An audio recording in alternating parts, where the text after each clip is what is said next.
Good evening, everyone. You welcome to the 6 p.m. newscast on Equinoxe television. In our top stories, the population or community, Nigerian community in Kumba Meme division of the southwest region of the country is in shock and grief after one of theirs, a woman with two children, was attacked and killed by armed men suspected to be separatist fighters on her way.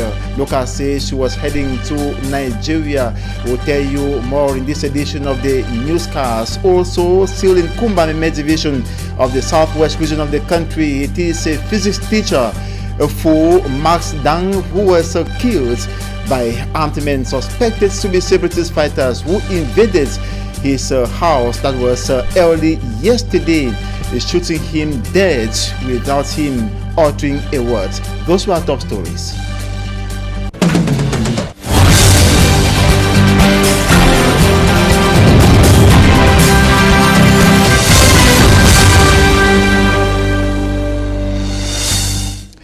Good evening once again. You welcome to the 6 p.m. newscast on Equinoxe television. We begin with news in the southwest region of Cameroon to talk about this shocking incident that took place. That was yesterday. It is the Nigerian community in Kumba Meme division of the southwest region that is in shock and consternation and in grief following the assassination of a Nigerian woman by gunmen in Miami. That's in the Meme division. A report says their vehicle was stopped by the gunmen who opened fire on them in Miami, killing her on the spot. The lady, whose name we got as Onyenyechi Emanuela, was traveling to her country, Nigeria, for the holidays, according to sources in Kumba. The lady, a mother of two, was traveling with her two children when the mischief struck her. She has been transported back to Douala. Other sources say the public transport vehicle was attacked because it had glasses like a military vehicle. I was looking like a military vehicle. Reason why it was attacked. And here now is an excerpt of the Nigerian Union President who learned of the shocking incident and had to react.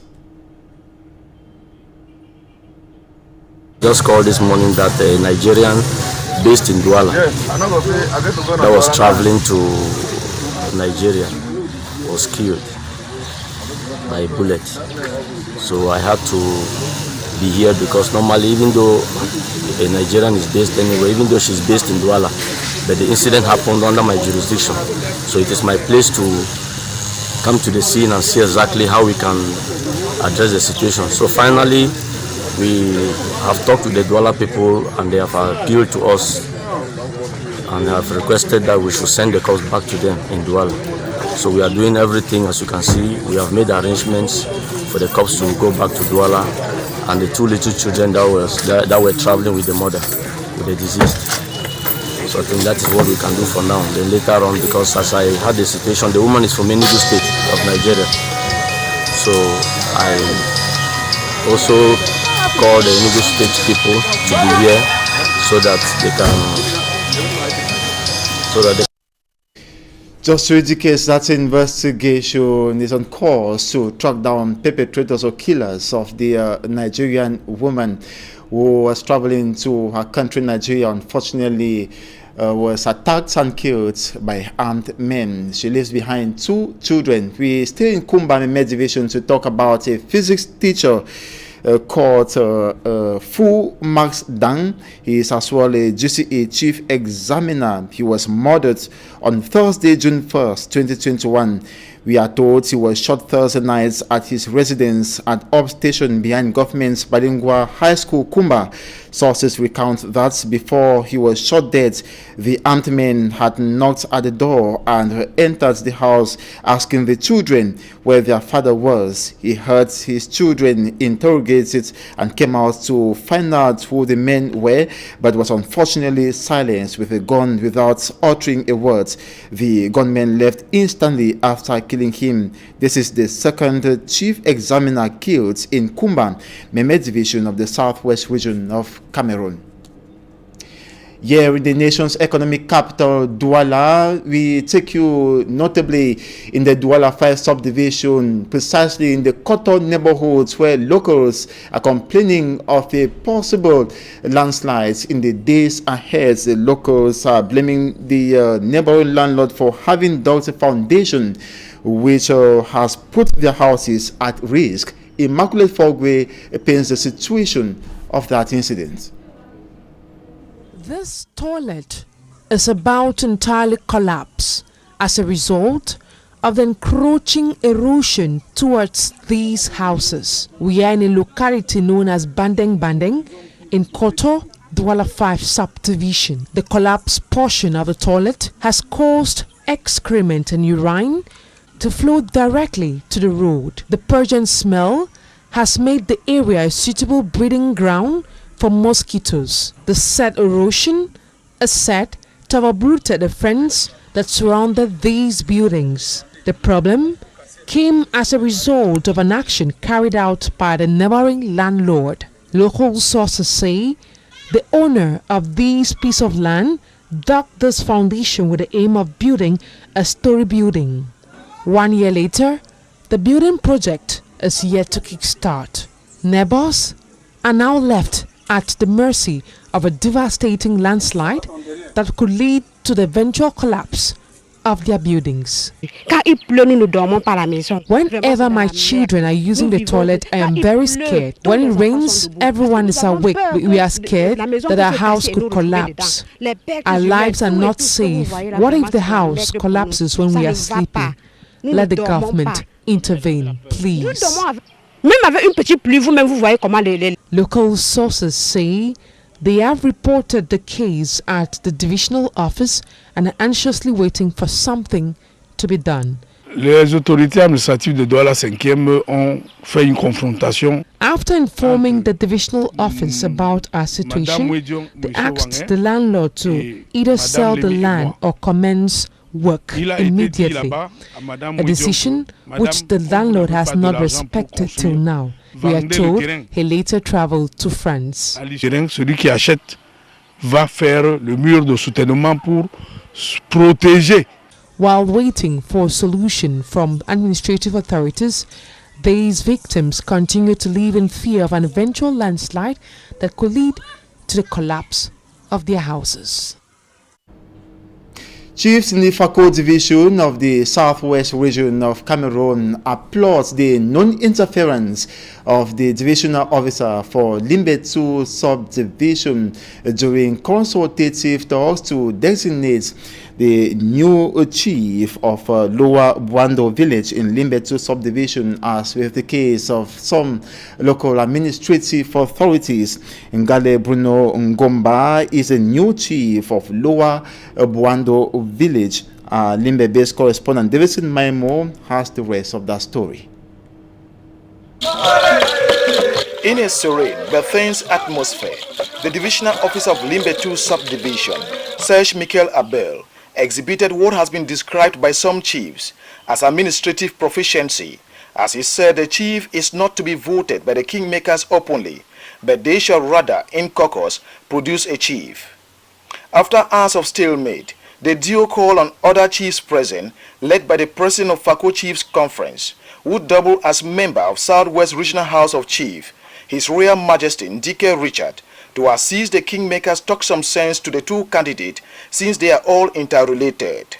Some might not give you the opportunity, you cannot impose yourself. But for the fact that I recognize that our presence and our advisory position will be very instrumental to the exercise, and which it happens like that, I think I want to thank him that he was intelligent enough to do that. And we think that if such opportunities are given to us as traditional rulers, we will face no obstacle when it comes to consultative talks.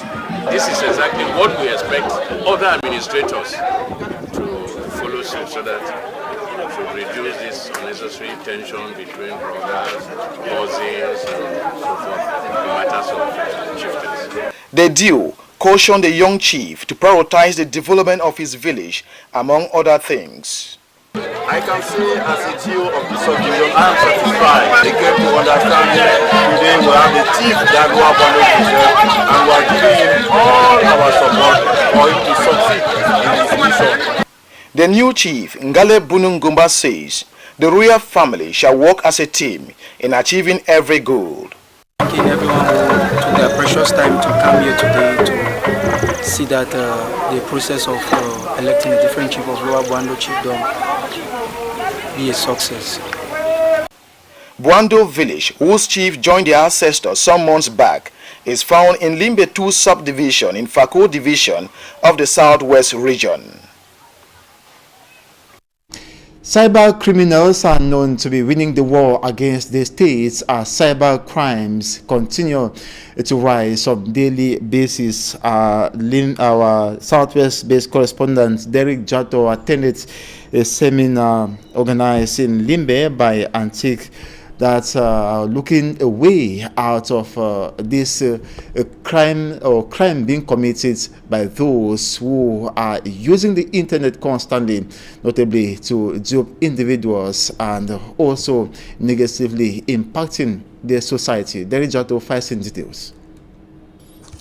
Cyber-related crime in the Southwest region remains very high. We could realize a upsurge in cyber criminality where criminals misuse people's data, steal data and commit crimes such as scamming and so on. Officiating a workshop on data protection organized by the National Agency for Information and Communication Technologies, better known in its French acronym as ANTIC, its Country Director General, Professor Ebot Eno, revealed that the workshop seeks to strengthen the capacities of all stakeholders in the effective use of ICT with emphasis on data security and the protection of online personal data, which are vital for an emergent Cameroon. The Cameroon government, on her part, has been smart in taking measures aimed at making the nation's cyberspace safe and secured, but hackers have also proven to be smarter.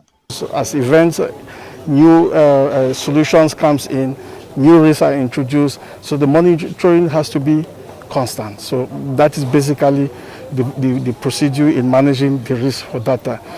And ANTIC is giving way at measures on how to carry out best practices in data protection. First of all, you have to locate where your data is. You need to carry out a risk assessment on that data. That risk assessment, you identify all the risks that are associated to the data, means identify the threats, identify the vulnerabilities.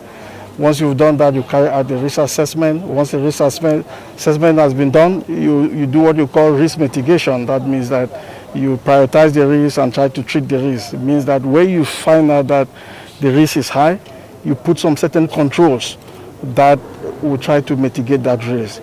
To Egbe Besson Divine, ANTIC branch manager for the Southwest region, people should just be conscious of the type of personal data they put online. And people have to be very careful the way they put their personal information out there.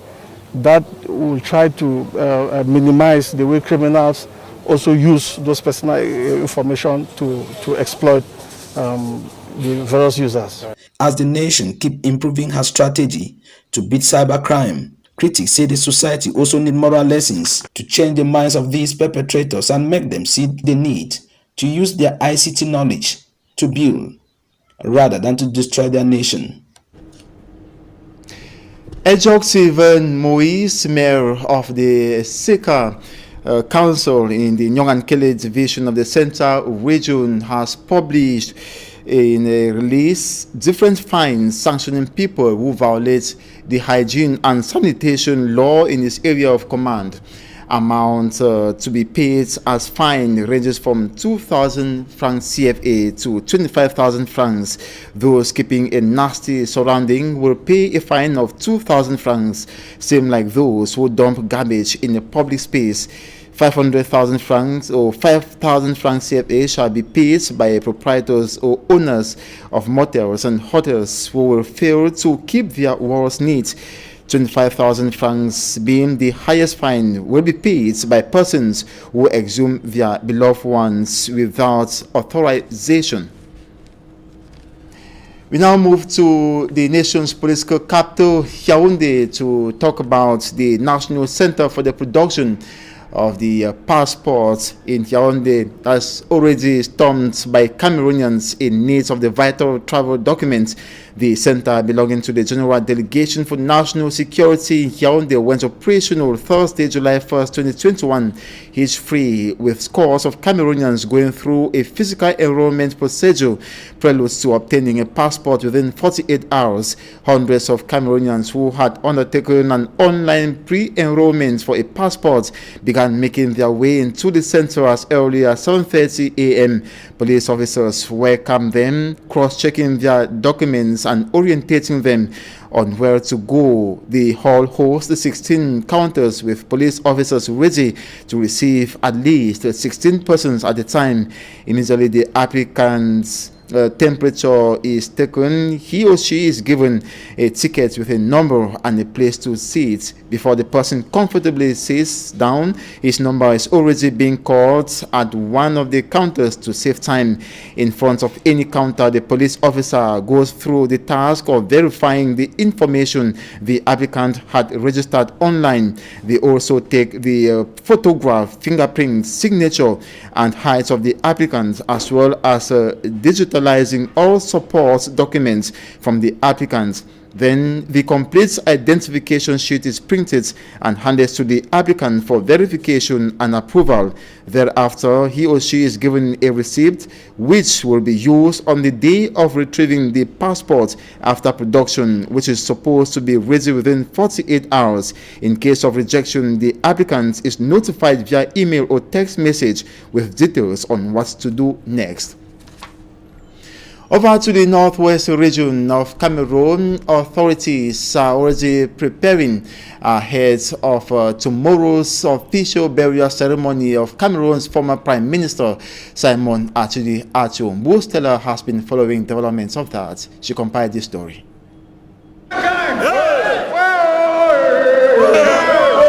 Prime Minister Chief Dr. Joseph Diengute is in Bamenda ahead of the official burial ceremony in honor of the Right Honorable Simon Achidi Achu, who died in May. Dr. Diengute is representing the head of state, His Excellency Paul Biya, at the funeral. Ahead of the event that will take place on July 3rd, there has been some developmental projects carried out in Santa. Notably, the grandstand, whose colors could no longer be recognized, has been renovated and decorated with the national colors of green, red and yellow. The potholes on the grandstand have been filled up and the place really looks clean and beautiful. Security has been stepped up. Information from Santa says there has been some raids to prevent any eventuality. Today, Governor Adolphe Lily Lafrique was inspecting work done so far. I think the head of state decided the national mourning for one of the icons of this nation, of this region. And we are grateful to him. And like you can see yourself, we have taken necessary measures to give him a befitting burial. We came here to assess the preparation and all is set here in Santa to welcome not only the personal representative of the head of state, but foremost the deceased, who is going to be buried here in Santa. Santa subdivision is particularly ready as the one-time Prime Minister, seasoned politician, popularly called Pa Achidi Achu, returns to his maker. The first leave given to the ceremonial ground is within the context of the armed conflict, same conflict which is now being blamed to have delayed the tarring of the main road. And that's it for the first part of this newscast. Up next, Talking Points. Discover our guest in a jiffy.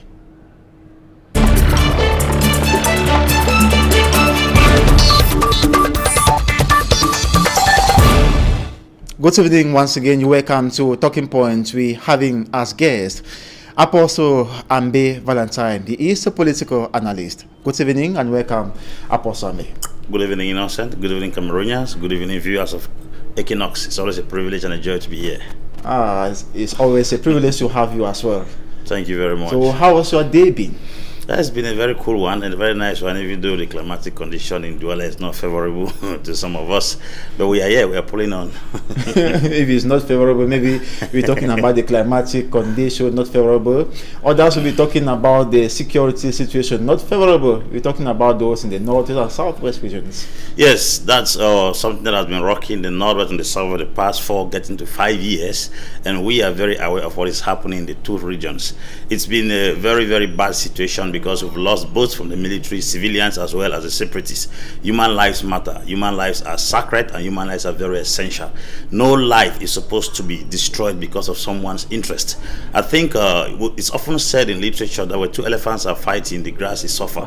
There are individuals who are actually suffering as a result of the two elephants who are fighting. So we are calling upon those two elephants to stop their fighting and allow the grasses to live at peace. Look at what happened in Kumba, the GBHS teacher who was killed, and also the Nigerian woman that was slaughtered.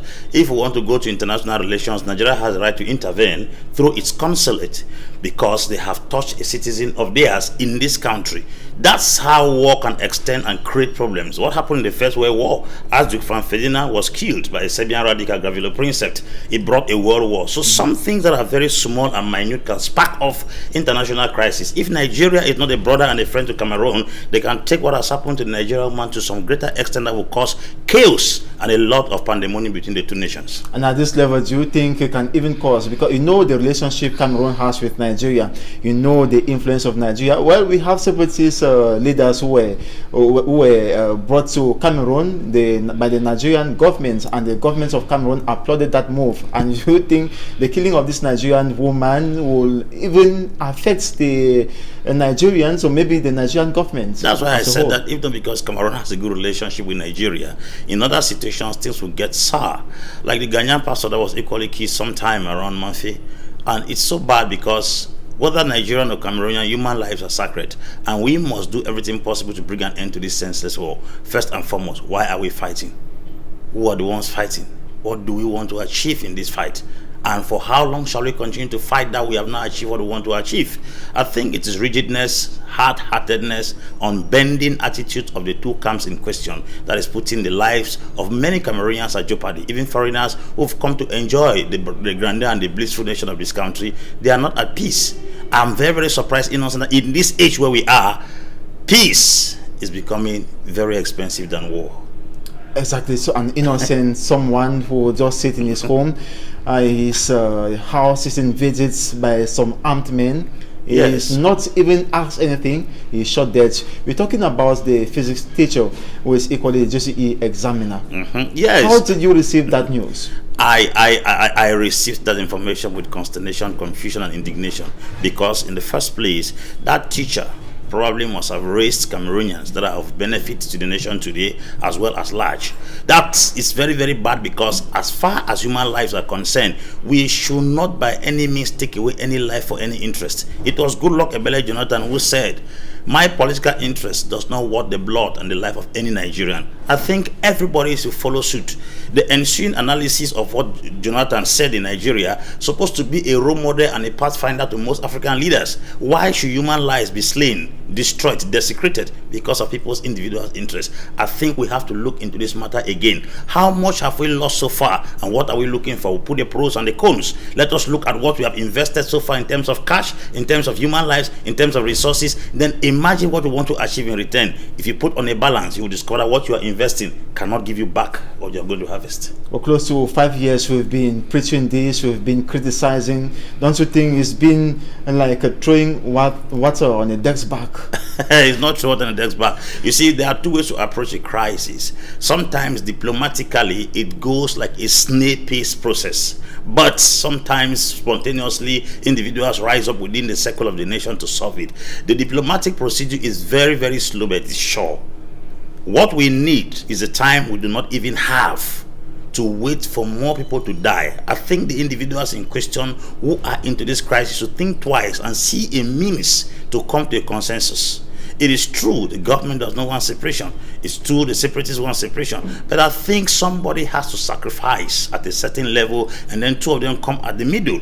In the middle means federalism or confederation. These two parties, or the special status they are talking about, if they effectualize the special status in the actual sense of the special status, I think Cameroon is going to experience at least 75% peace. What I think, because sometimes you don't keep on fighting. We have had crises in other countries of the world. Bougainville wanted to break out of Papua New Guinea. It was a fight for several years. They fought for several years, and finally it was a New Zealand that came in between them and brokered a referendum that they voted 98% in for separation. They gave them 20 years to live together to see if they can cohabit, but it couldn't go. 2019 they began arranging preparations for secession.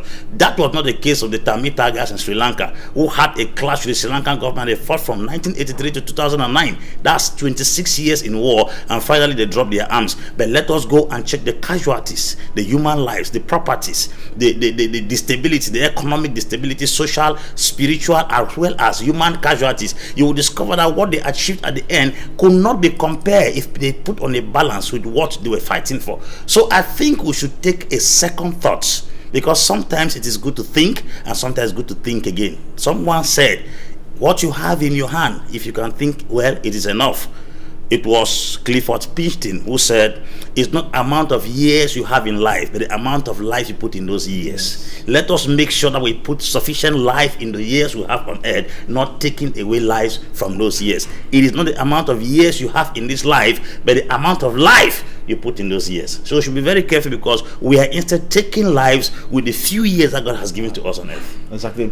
Before we talk about negotiation, that's been very positive in other countries. Let's first of all talk about someone sacrificing here. Who should sacrifice? The states? Both parties are supposed to sacrifice. Who should sacrifice? Both parties are supposed to sacrifice, because both parties have lost. Military have lost their lives. It has costed the state. The amount of money they have put in the war, it has costed the state. The separatists have lost lives. They have lost property. They have lost family members. Equal lives have been sacrificed on both sides. So somebody has to broker a deal that will make nobody feel as if he has been cheated at the war front. It doesn't even matter, because they keep saying we need to win this war. The state wants to win, the separatists want to win. There is no winner. There is development in the attack approach. Weapons, sophisticated weapons coming up, and you're talking about somebody giving up. Is it possible? You know, nobody ever wins a war. Nobody ever wins a war. Nobody has ever won a war, and nobody will ever win a war. It would appear 1967 to 1970, the Biafra war that was led by Oduko Dumeju and Philip Effiong. It felt like the Nigerian government won under Gowon, but it's not the case, because an ideology. Several years have passed. We are in the 20s. Here you have Nnamdi Kanu, who has caused another uprising. If Nnamdi Kanu dies, another person will take up the uprising, because it is an ideology. It cannot be killed with gun. I don't know when leaders will get to understand that you don't kill ideology with gun. We kill ideology with negotiations. It is difficult for us to understand this simple mathematics, that in all generations, ideas and ideologies are not killed with the barrel.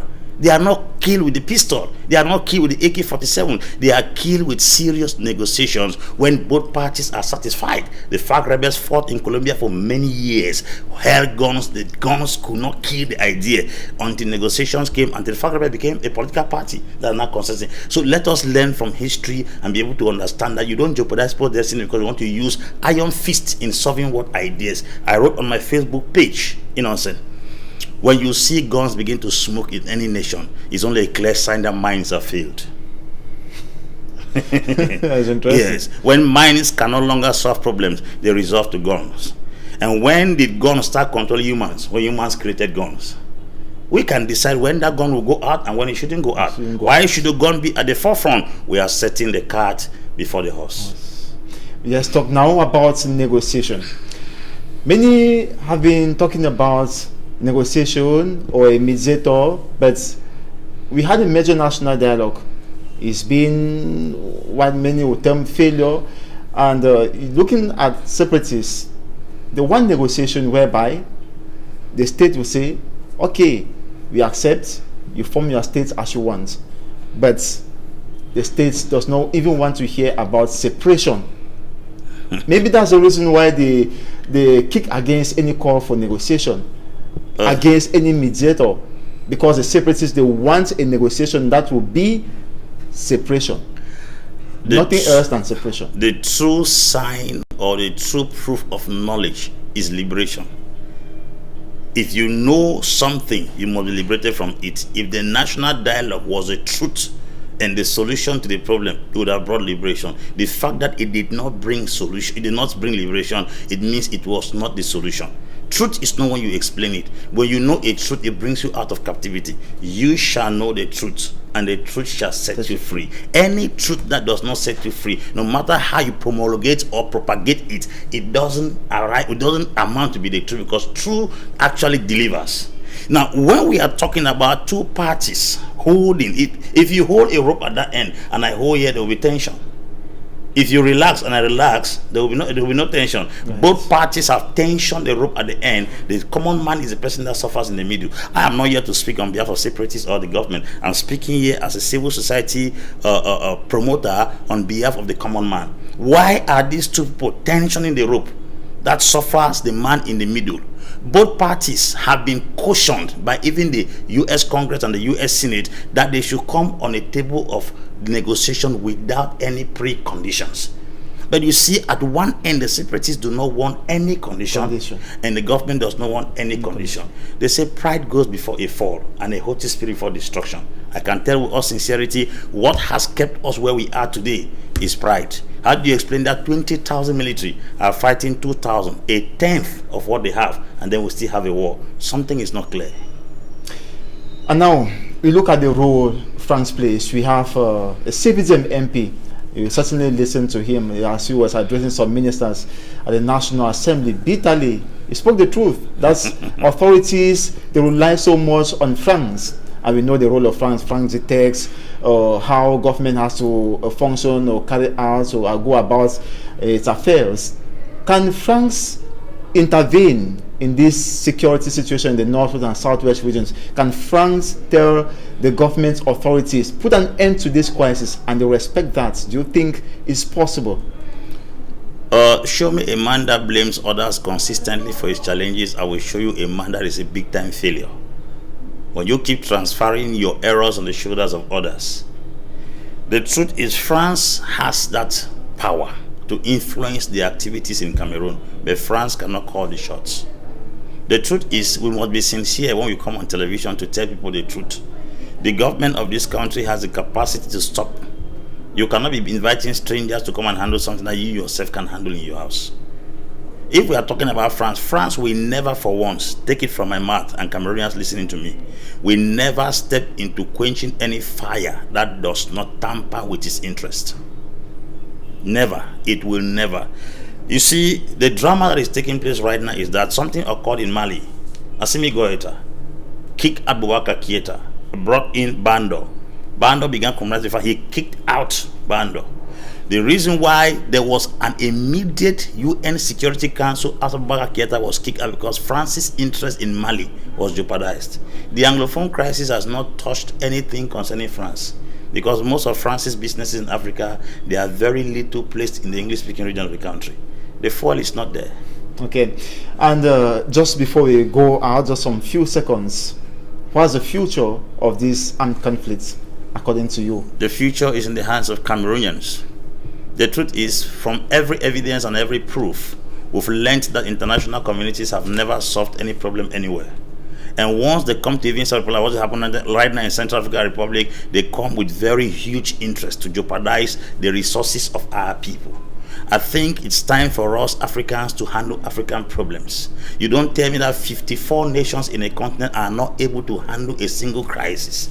It is so bad that with all the wealth of understanding, we have three categories of leadership in Africa. We have the political class of leadership, we have the business class, we have the academic elite. You don't tell me that all the categories of leadership do not have the capacity to bring these people on the table to liberate. Who solved the problem in Sudan? It was in Congo that the matter was settled. You are talking about crisis in Africa. Yeah, we have had several crises. In 1994, when Kagame had a challenge with the government of Juvenal Habyarimana in the land of Rwanda, it was the AU that went there and settled the score. It was the AU during the Arusha Accord. Where is the AU in Cameroon?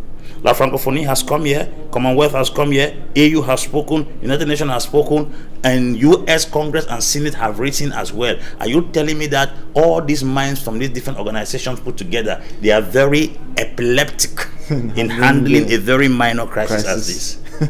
There is a question mark somewhere. Just like you said. Yes, there is a question mark somewhere. Thank you so very much, Pastor Apostle Ambe Valentine, for coming. Thank you very much. And it's always a joy to communicate and educate Cameroonians. Of course, and we're always glad to have you, and we're hoping we'll have you another time.